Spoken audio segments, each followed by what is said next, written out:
The following program is in no way intended to replace your doctor's advice or treatment program, nor should it be used as a tool for the purpose of self-diagnosis.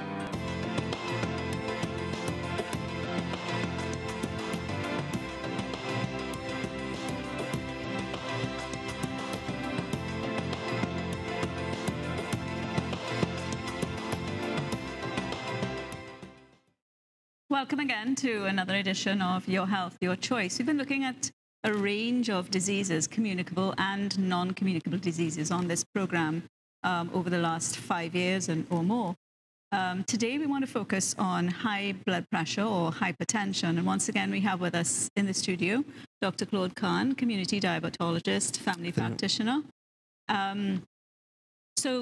Obviously, we will go through the various, as we normally do, the stages, definitions, diagnosis, targets, the effects on our bodies.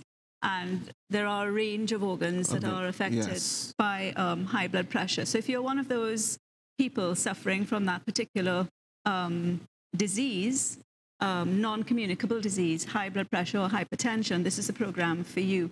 Also, we've been looking recently at a global peace plan where the anagram peace, the C in the word peace is all about caring for the sick, and the E is about education. So we're trying to combine both of those aspects of the global initiative here on this program, Your Health, Your Choice, as well. So first of all, Dr. Khan, would you like to give us a definition then of what hypertension? So we're coming back to some of the basics of clinical medicine. We were doing things like domestic violence, child abuse, which are very important, but we decided we would come back to some of the bread and butter issues. So high blood pressure is one of the most common medical problems, and very often when I see my diabetic patients, and I'm known for diabetics, but high blood pressure and diabetes often go together. Yes. In fact, you often talk about the ABCs. Well, I have a little thing here. Not sure if it can come up on the camera, but yeah, we normally talk about the ABCs of diabetes, and the B is blood pressure. So you check your A1C, you check your blood pressure, and you also check your cholesterol when you're diabetic. So we're focusing then on the B there. Blood pressure.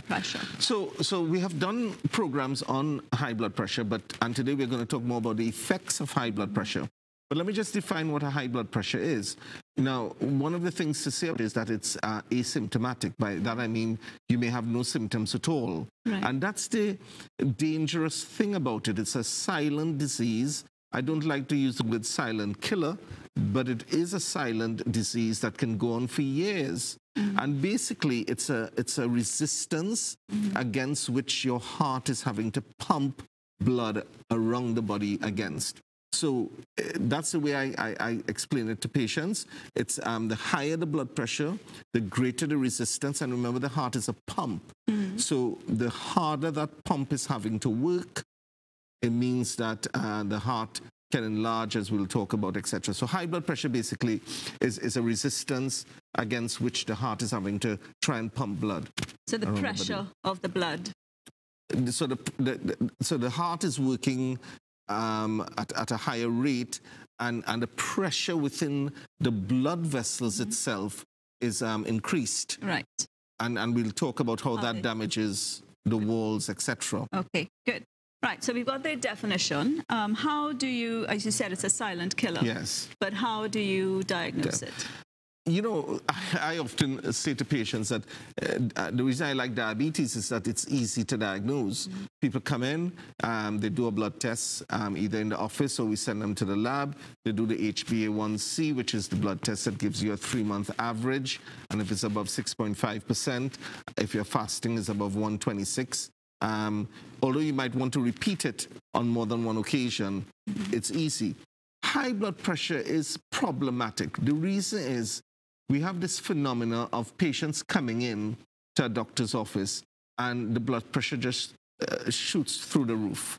So they come in and the blood pressure is high, and they will tell you, Doc, my blood pressure is normal at home. And in fact, the American Hypertensive Society and American Heart Association now says that we should be taking people's home blood pressure measurements more seriously. And so the way we diagnose high blood pressure, yes, is measuring the blood pressure, but we have to be, let me just be a little bit specific here. The size of the cuff that you're using is very important.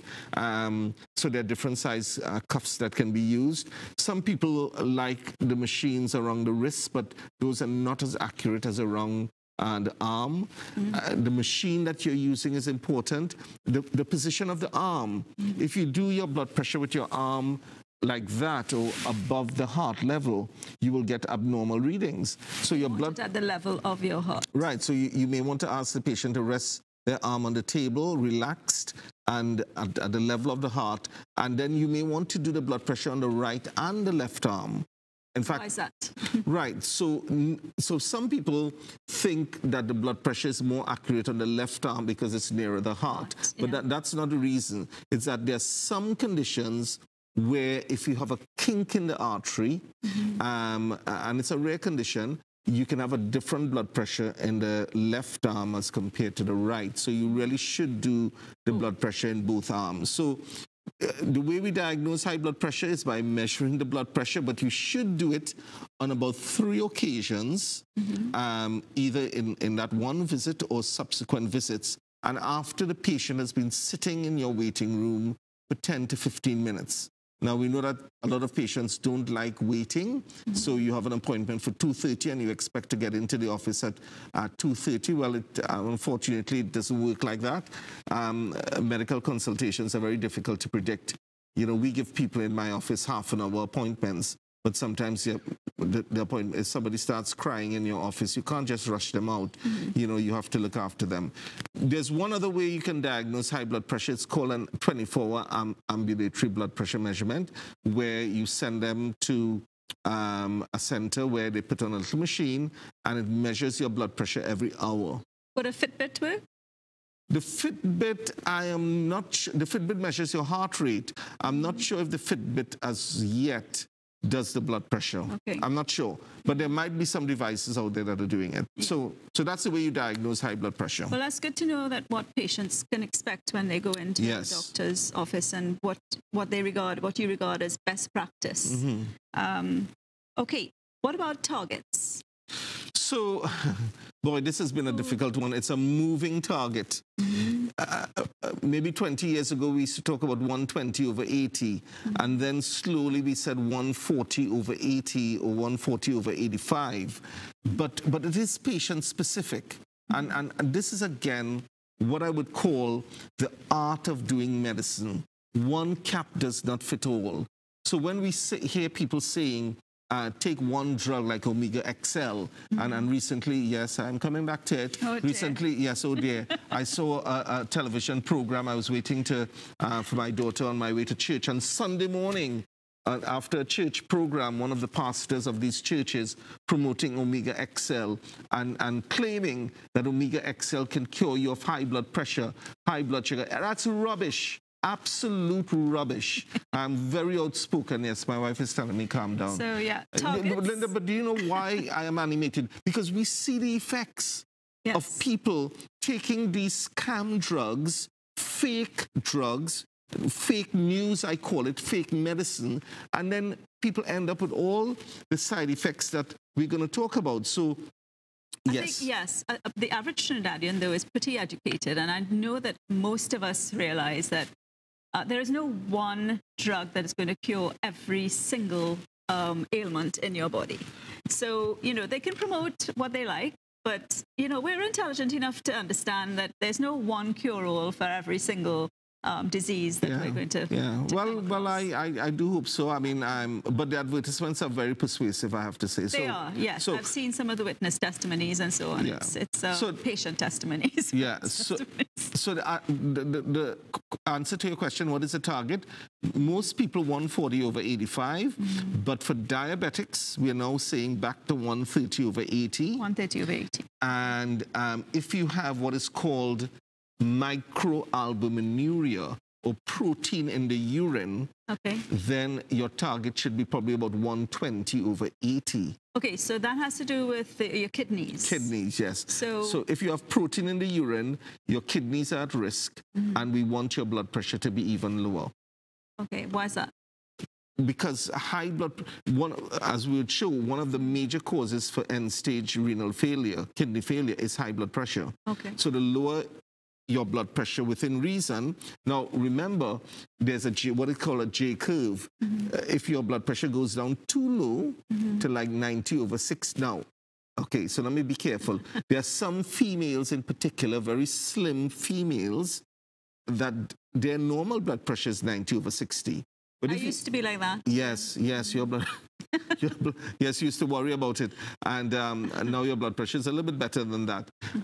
But an elderly person, for example, if I have someone who's 80 years old and their blood pressure is 90/50, I'm concerned about that, because they can get dizziness, etc., and fall over and problems. So, yes, we have 140/85, but it's a moving target depending on other comorbidities. Okay, so it's patient-specific. Patient-specific, yes. Right, so we've looked at the definitions, we've looked at targets, we've looked at the diagnosis. What about the effects? Right. So we're going to bring up the first slide. I think Josh is going to bring up the first slide for us. And this shows an artery. It's a very nice, clear diagram. And you will see, you might just be able to see that the artery on the walls, plaque is building up. The blood is flowing, but the arteries are beginning to narrow. That's the yellow bit. The yellow bit, yes. That's plaque buildup. So we can just come off that slide. So what is happening here, before we talk about plaque buildup in itself, the higher the blood pressure, the blood vessels should be sturdy, should be smooth, and the blood should flow easily through it. What happens with high blood pressure? Remember, the higher the blood pressure, it begins to do damage to the walls of the arteries. And that then sets up a vicious cycle where you have plaque being built up easier than someone without high blood pressure. Right. But the other thing is that the arteries become stiff. And stiffness of the arteries is a major problem, because remember, when the heart is pumping, if the arteries are very stiff, the heart is having to work. More pressure. More pressure needs to be exerted. So the first damage that we are talking about is to the arteries right around the body. Right. So we have blood coursing through every single part, every region of our body, which means that high blood pressure can affect every part of our body. Absolutely. If the arteries are being clogged. Absolutely. Yes. Okay. Right. What about the next slide? Yeah, the second slide is something called an aneurysm. So I'm going to ask Josh to bring up this slide as well. Right. So you see here what is called an aortic aneurysm. This is one of the main arteries in the body. In the heart. And this is coming from the heart. Okay. This is one of the main vessels coming from the heart. It's the aorta, and you notice that it's bulging. Right. All right. So I'll just explain that now. So what happens is that with the high blood pressure, there might be a section of the wall of the artery that's weak, and because of the high pressure, it begins to bulge out. Now, this is a serious problem because it is a silent process. So you don't know that you have an aortic aneurysm that's developing very often until it ruptures. That's when, so you feel the pain only when it ruptures. You don't feel anything before. You may have no symptoms at all. And this is where we are coming back to what is called preventative medicine. You know, Linda, a few weeks ago, we talked about the need for colonoscopies because of, well, not because of my own experience, but I've been pushing that strongly. Women having mammograms, pap smears, men having their prostates examined. So here's another area. A lot of people do not have their blood pressures measured on a regular basis. You know, if you're in your 30s and 40s, you should have your blood pressure measured at least once a year. Because what happens is if your blood pressures are extremely high, and an aneurysm would not develop if your blood pressure is probably around 150/80 kind of thing. But if many people come in and their blood pressures are like 200/110. So that would be an indication that some kind of clotting, clogging is happening? Well, clogging is happening, but damage to the walls of the arteries, the first thing we're talking about. So the arteries begin to bulge, and then at some critical time, you can have rupture. Now, if you have an aortic aneurysm rupture, I have to, sadly to say, the chances of survival is very low. What we want to do is pick up that aneurysm, which could be done by an ultrasound or a CT scan, and operate on it to repair that aneurysm before it ruptures. But if an aneurysm ruptures, very low survival rate. The other thing is the aortic aneurysms are not the only area where an aneurysm can be present. The other place is the brain. Right. And we're going to talk about strokes, but one kind of stroke is when you have a brain aneurysm that ruptures, and the mortality rate, people die of aneurysms much more than the other type of stroke, which is called an ischemic stroke. So by the time you have a brain aneurysm that ruptures, that's bad news. So, you know, and that's why preventative medicine and treating high blood pressure is so extremely important. And education. And education. Of course, and I know you like the lifestyle bit, you know, eating healthily. Nutrition. So, yeah, so I was wondering about the salt content in our diets and how that, nutritionally, how that would affect our blood pressure. So salt is definitely one of the main factors that send up your blood pressure. And the problem is that, we like food that is highly seasoned, spicy, nice tasting food. And if your palate has become used to a high salt content, it's very difficult to change that as you get older. Not only that, I think a lot of the foods and drinks that we buy contain, you should examine the labels for the ingredients, and the content of sodium in those foods is also going to contribute to your high level of obviously to the high blood pressure. Yes, the high blood pressure. So sodium is what you should be looking for. I think we have to go to a break. Okay, right. So our cameraman is indicating that we need to wind up for our first break. When we come back, we'll be looking in more depth at some of the organs that are affected by high blood pressure. Don't go away.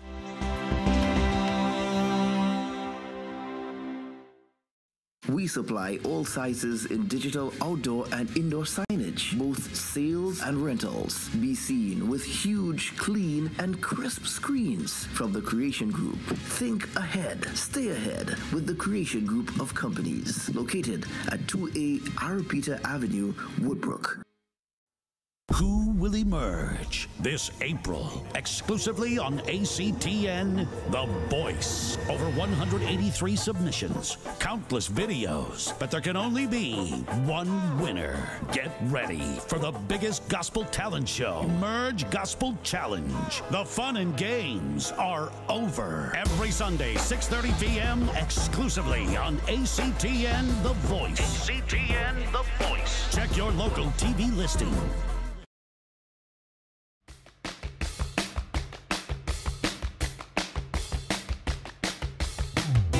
Boy. All right, Bob. How do vigilantes run you out of San Francisco? Like to take the cow and calf, you can sell them in Independence. The government drew a new line and we're on the wrong side, so we have to go. I can't stand up. You can't stand up, little buddy. You really can't stand up?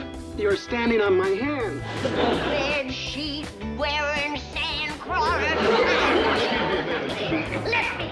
Got me as a friend, you don't really need an enemy. Thank you. George, what about my coat? Oh, it's very nice.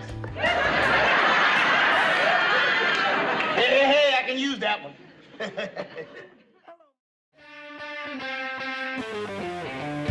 Welcome everyone to another edition of Football 101. Half season and things are looking gloomy for Madrid. Is a Chelsea fan. I only know one side of Manchester and it's red. I don't know about any blue side. Yes, I'm an Arsenal fan. That's very unfortunate. I love you, Messi. Mike, want to say thanks for... No! What are you gonna do? We bring the feel directly to your home.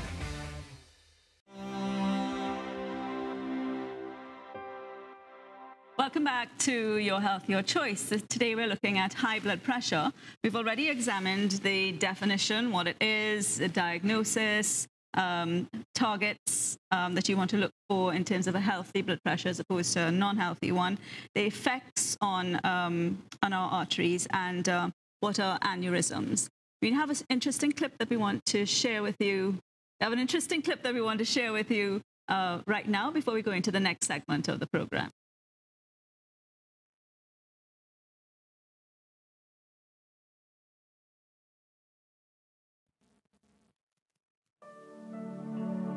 Do you know if you have high blood pressure? Find out how you can prevent or control it. High blood pressure, when left untreated, can damage the blood vessels in your body.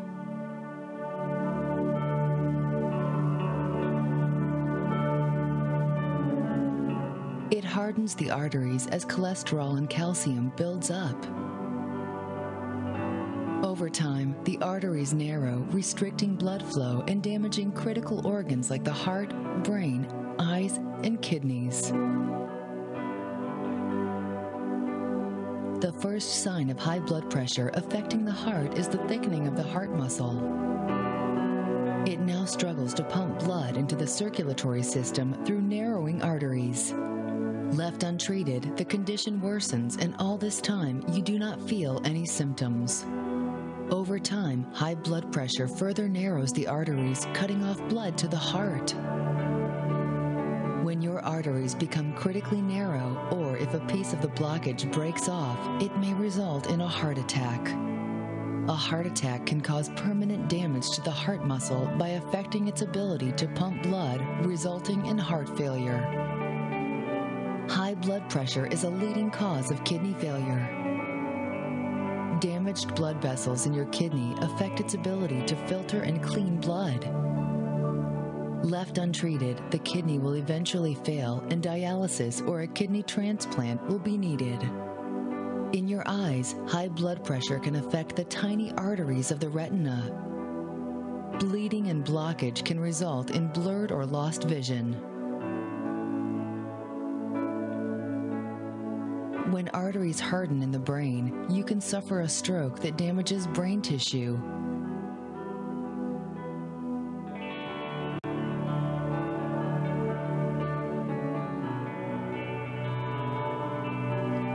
Some arteries may rupture, causing bleeding or hemorrhage.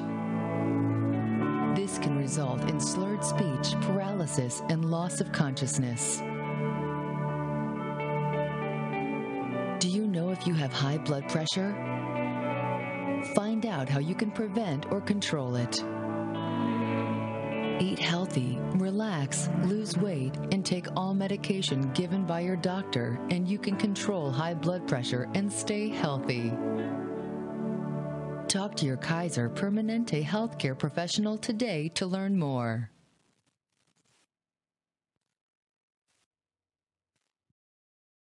Welcome back again to Your Health, Your Choice. That clip was quite a clear indication of all the various organs that can be affected by high blood pressure. We're talking about the brain, we're talking about the kidneys, eyes, heart, almost every organ seems to be affected. And there are a few more that we will mention. Yes. Yes. Okay. Yeah. So let's have a look then at the you mentioned the arteries itself, and you know.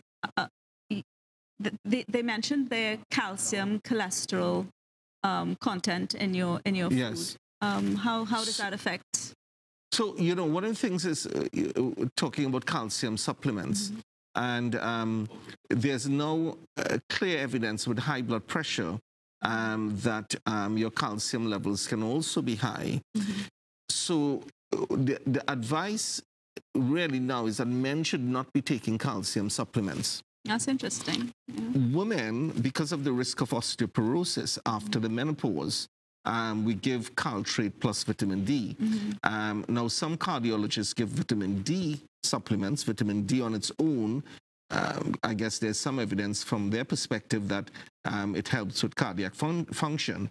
But calcium supplementation in men is not advised. And because it can actually cause further buildup of plaque in the arteries. So I just wanted to make that point. So that's calcium supplements. What about including calcium in a normal diet? Cheese and... No, that's fine. That's fine. But it's when you're taking, you know, like anything that's taken in excess is not good. And but especially with calcium, we are saying for men. Now, women, as I'm saying, because of osteoporosis risk, there is a benefit for taking calcium supplementation, I guess. But you know, again, I guess if your diet is good and you're taking dairy products, of course, now there's a lot of the alternative practitioners try to persuade people not to take milk or dairy products because of allergies, and I think it's cow products and not necessarily. I mean, you can have goat's milk, which still contains calcium. But it always amazes me that almost every patient who goes into the alternative practitioners are told that they have dairy allergies. That's quite amazing, actually. I don't know how they make that diagnosis. So let's go on to the other one, in the coronary artery. Coronary artery disease, yes. So explain that. So we have slide 3. Slide 3. So this is a nice slide. This is an angiogram that was done. A dye being placed into the body, and it shows up the arteries, and you can see that there's a narrowing of one area, and so that's a blockage. That's what we call a blockage. Now, if there's one area, it can be probably a stent can be placed there, but if there are multiple blockages, that patient may need bypass surgery. So we can come off that slide. Again, what does this have to do with high blood pressure? Remember, we are saying high blood pressure damages the walls of the arteries, makes it more rigid, and then because of the damage, plaque buildup is easier to form. That's cholesterol plaque. And I know, surprisingly, there are still some people out there still denying that cholesterol has anything to do with heart disease. I think the evidence is so strong that cholesterol does contribute to heart disease. And since we have started treating cholesterol aggressively, the evidence is clear that the rates of heart attacks, etc., has dropped. So, you know, you see that area, that narrowing. But again, I mean, the patient may not have any symptoms. That's why what I do with my patients now is, especially diabetic patients, we do a cardiac risk calculation. You know, our smartphones are wonderful devices most times, although I saw a report just this week about cancer of the brain, and phones. Well, you know, I'm not going to go into that. But on my phone, I have what is called a cardiac risk calculator from the American Heart Association. I can put in the patient's age, their blood pressure, systolic, diastolic, cholesterol, and it comes up with a 10-year risk of heart disease. And so what I'm saying to patients is putting you on aspirin and putting you on a cholesterol tablet is not guesswork. This is science we are talking about. Like, I'm showing you that you have like all the risk factors, right, and you have maybe a 13% risk of a heart event over the next 10 years. And if it's above 7.5%, we say that that patient should have treatment. I remember one of the warnings on the clip was that you should keep taking your medication. I know a lot of people, when they find that the blood pressure has got to a normal level, they stop taking it. What are the effects on the body if that happens? That's a major struggle we have as doctors, to convince patients that they need to stay on their medication. You see, Linda, the problem here is that at the best, people may be able to do their blood pressure once a day or twice a day. If we had more access to these 24-hour ambulatory blood pressure measurements, people may be quite surprised at how their blood pressure fluctuates. Again, there's this concept that your blood pressure remains at one level all day. That's not true. If you are in a traffic jam, or if somebody gives you a bad drive, your blood pressure shoots up. Now, somebody without high blood pressure, that pressure may come back down fairly quickly. But someone with high blood pressure, you may get up in the morning and your blood pressure is relatively good, but during the day, if you're under stress, you know, anxiety, things like that, and we live in a high-stress society. We do. Your blood pressure goes up. So you know, we need to remind patients that unless when we put you on medication, the blood pressure is dropping too low, then ring us back. You know, I mean, I make it a habit of giving patients my telephone number, and you know, I have to tell you that, you know, a lot of people are afraid to give out their telephone numbers. I don't find my patients abuse my telephone number at all.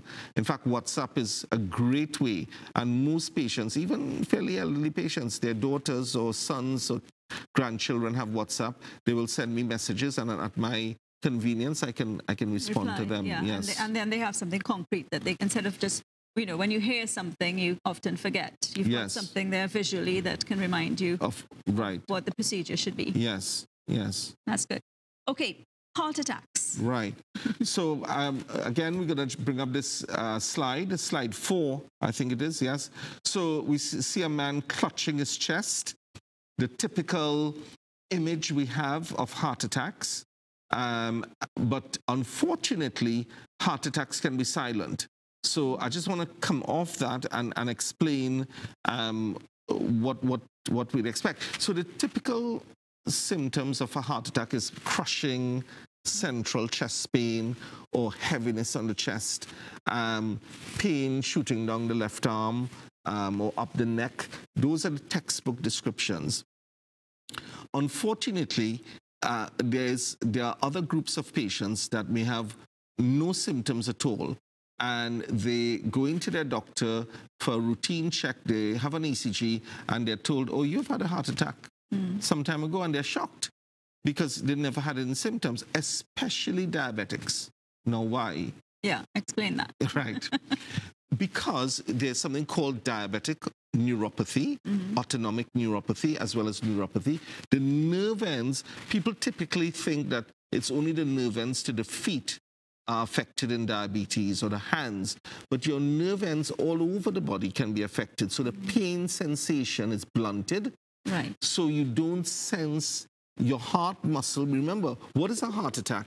The blood vessel is blocked, so the heart muscle is being starved of blood, of oxygenated blood, and that heart muscle begins to die. So you should have pain. Pain is a gift from God, I call it. I know a lot of people may find that surprising, but if you put your hand in fire, the pain sensation tells you to take your hand out. People with leprosy, a sign that something is wrong. Right. With leprosy, people lose the sensation, and they may get burnt.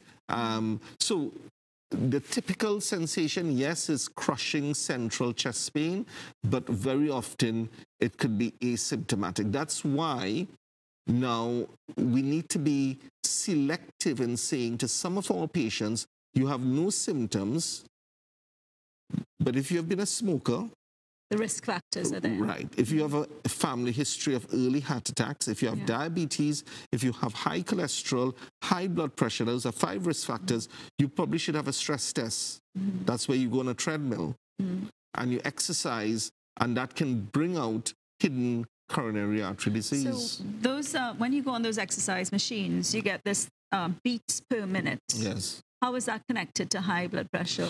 Right. So your pulse rate or heart rate is not directly linked actually to your blood pressure. Heart rate is now an independent risk factor for heart disease.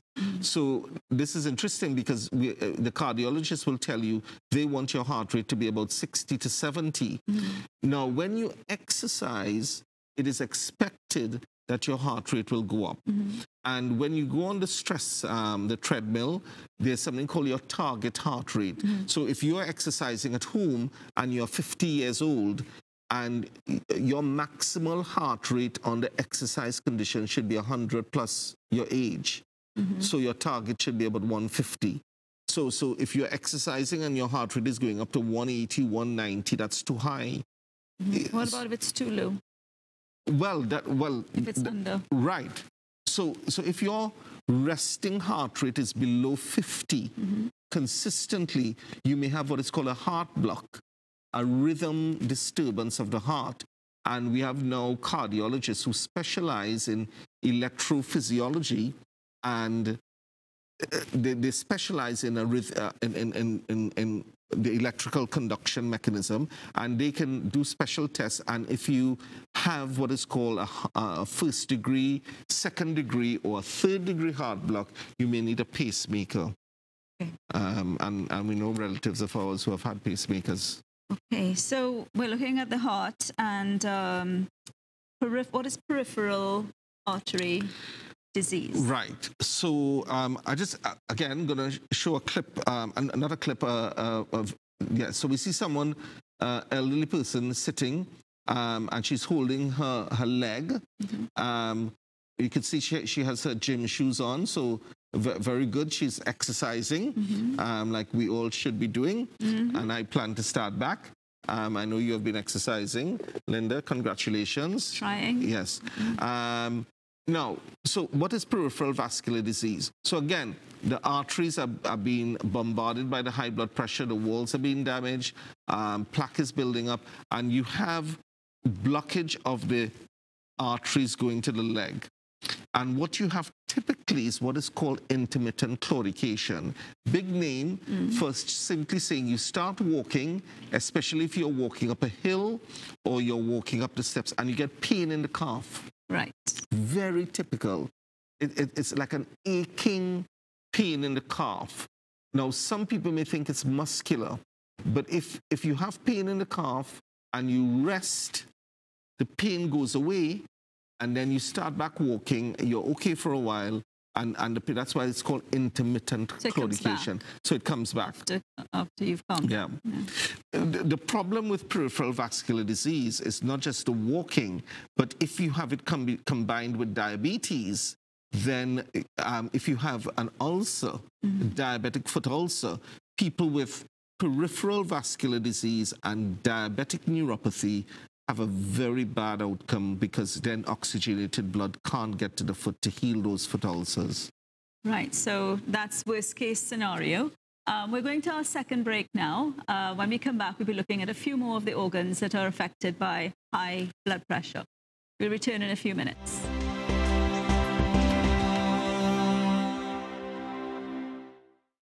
We supply all sizes in digital outdoor and indoor signage, both sales and rentals. Be seen with huge, clean, and crisp screens from the Creation Group.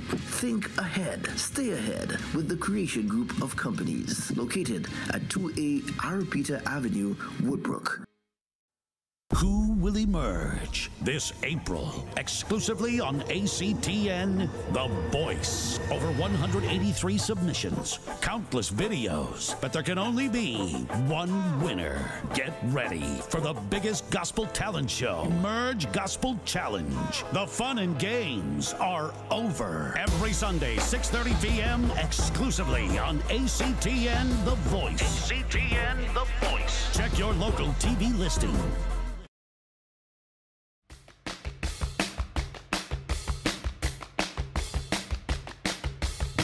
All right, boy.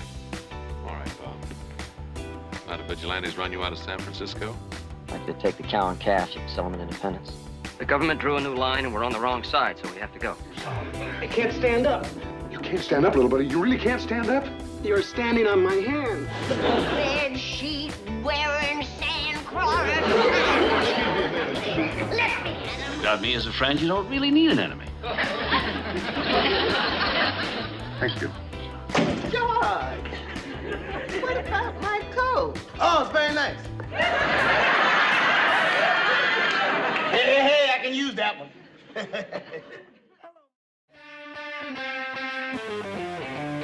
Welcome everyone to another edition of Football 101. Half season and things are looking gloomy for Madrid. Is a Chelsea fan. I only know one side of Manchester, and it's red. I don't know about any blue side. Yes, I'm an Arsenal fan. That's very unfortunate. I love you, Messi. Mike, I want to say thanks for... No! What are you gonna do? We bring the field directly to your home.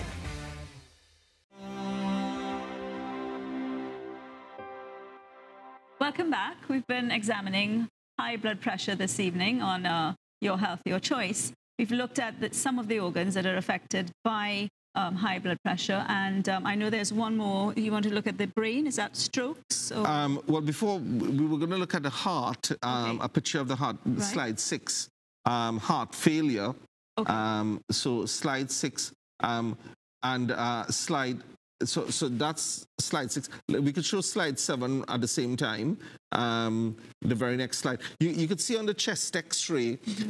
That's an image of the heart. And there's a measurement you can do that shows that heart is enlarged.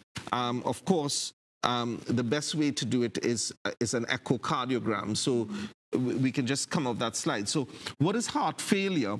Heart failure is when the heart has been damaged. You may have had a heart attack, the heart muscle is damaged, and now the heart is not able to pump effectively. So you have backup of blood into the lungs, and that's where you have what is called fluid in the lungs. And the reason is that the heart is not pumping out blood because of the muscles are not working well. Right. And so the enlarged heart usually precedes heart failure. And the way to diagnose that is not so much on the chest X-ray, but it's doing an echocardiogram, which is a simple, I call it an ultrasound of the heart. And you're able to look at what is called the ejection fraction. That is the amount of blood that comes into the heart that is then pumped out in each cycle.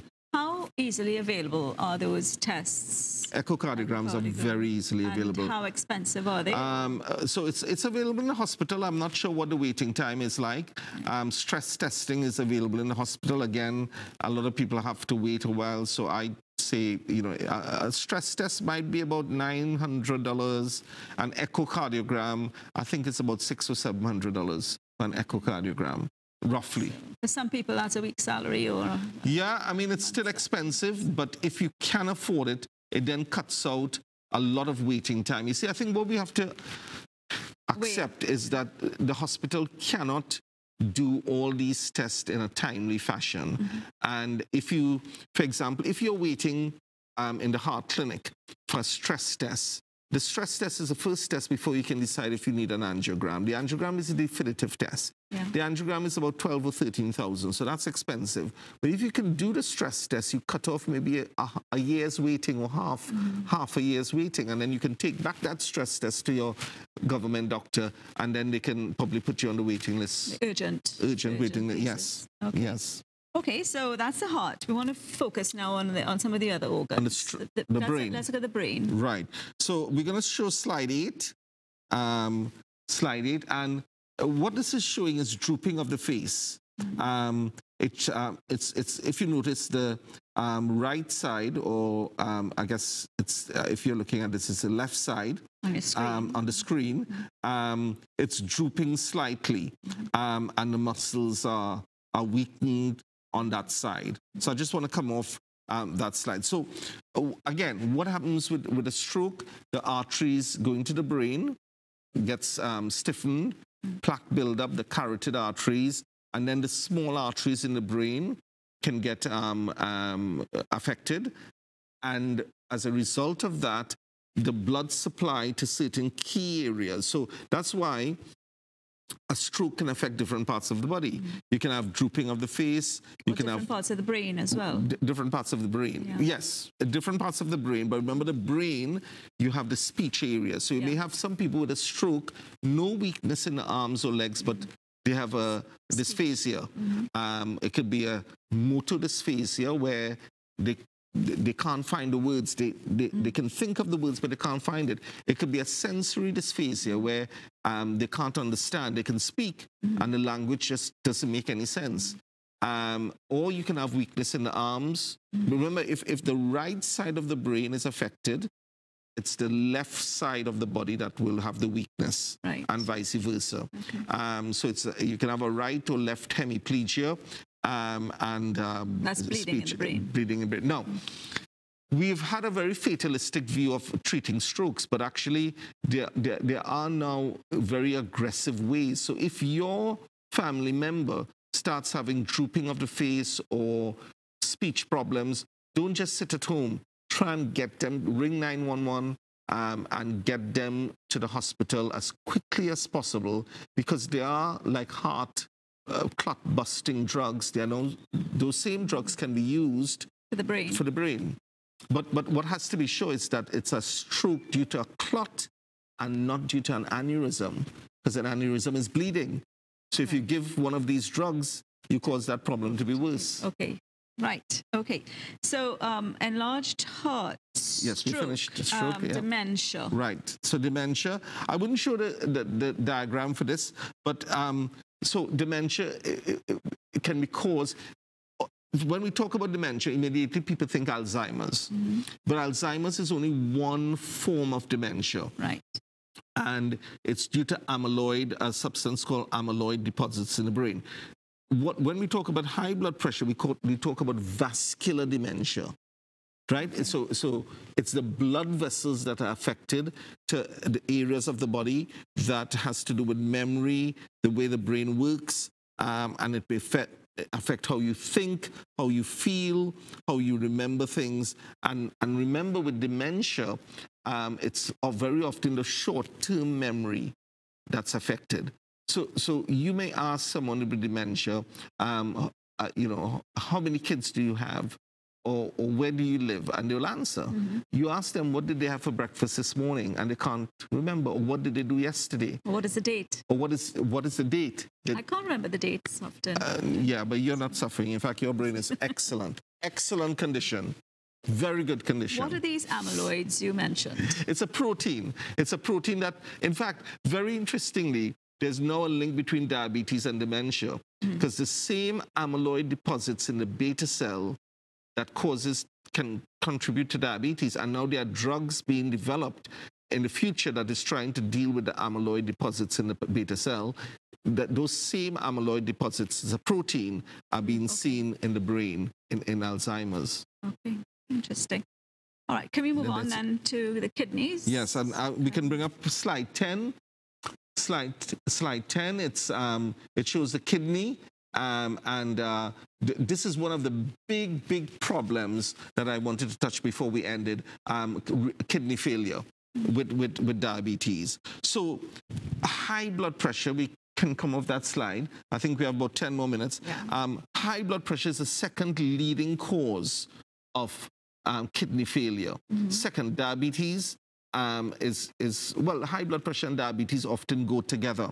And what happens is that the blood vessels leading to the kidneys are affected. Again, it could be plaque buildup, etc. And the kidneys are damaged. The nephrons, which is the unit that excretes the urine, is affected. And you have slowing down of the excretion of waste products. Now, kidney failure starts at an early stage, and you have stage 1 to 5, and not until you get to stage 3, which is something called a glomerular filtration rate below 50, then we start getting a little concerned. When you get below 30, more concerned at stage 4, and when you get down to 15, that's stage 5 or end-stage renal failure. Now that could take years. So when can you get a transplant? At which stage do they recommend a kidney transplant? Because I know that we do those here. Well, it is done here, but it's very limited. The access is very limited. I think kidney transplants are reserved more for younger patients. When I say young, maybe 50 or so or below.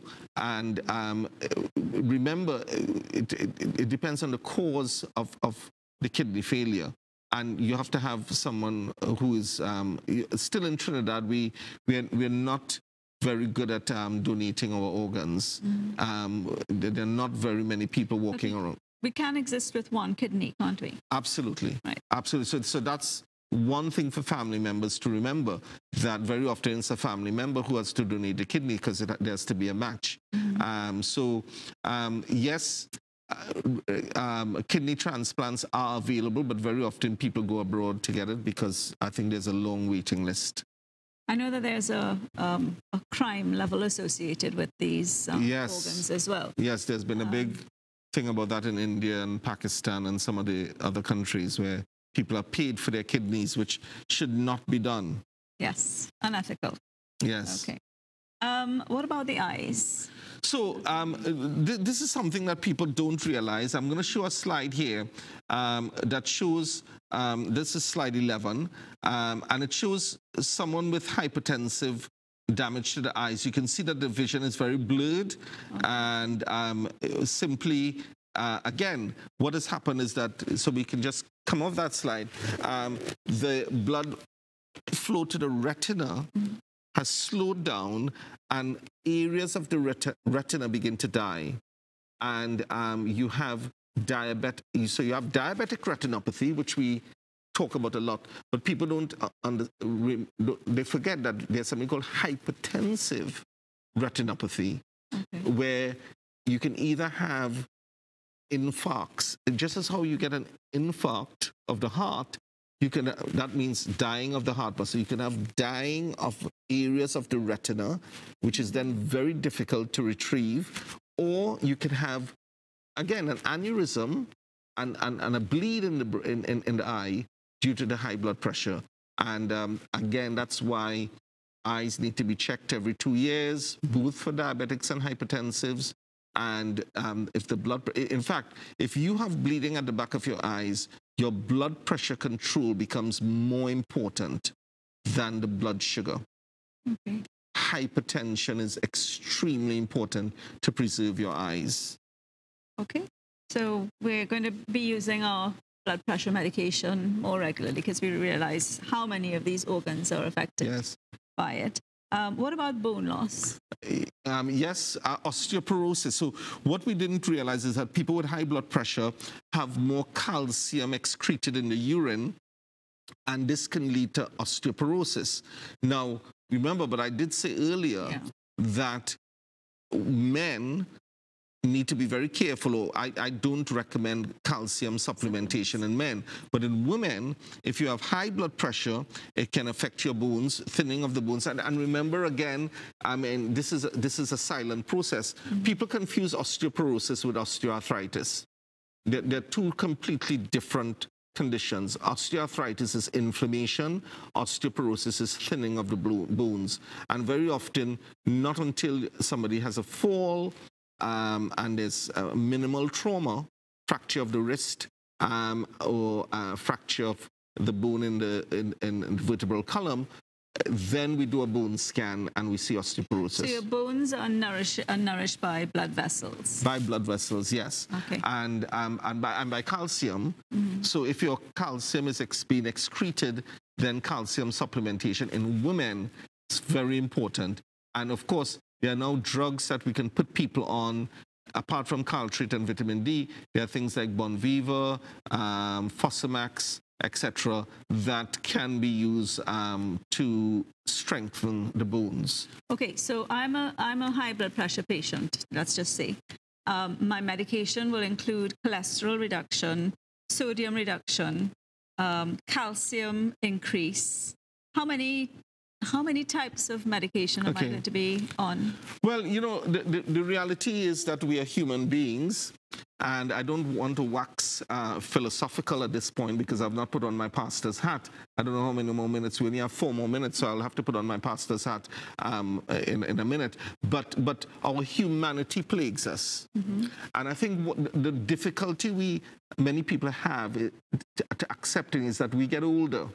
And as we get older, we have to expect our bodies are not going to be what it would have been like at 21. I mean, I would have loved my body to be what it was like at 21. It was great, wasn't it? It was. Yeah. Right. Right. Yes. So let's move on quickly from that. Embarrassing the cameraman. Right. So we're in a Christian station. So at my age now, yes, I think back, and I have to accept that, I've lost some hair, whatever. So the point I'm making quickly, Linda, is that unfortunately, as we get older, the reality is that we have multi-pharmacy. We have to take sometimes tablets for diabetes, high blood pressure, heart, and I have patients coming in with 10, 15 different tablets. Yeah. Is there another option? No, I don't think so. Okay. All right, so we're winding up now. We have the last 3 minutes, and we'll ask Dr. Khan to put on his pastor's cap. So, Reverend Dr. Claude Khan, what do you have to tell us today? So I just want to remind you of the telephone numbers to ring, 482-4269, if you have what we have talked about today.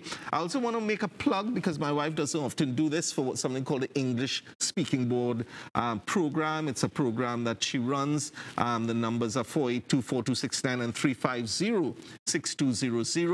And this is helping you to do public presentations, etc.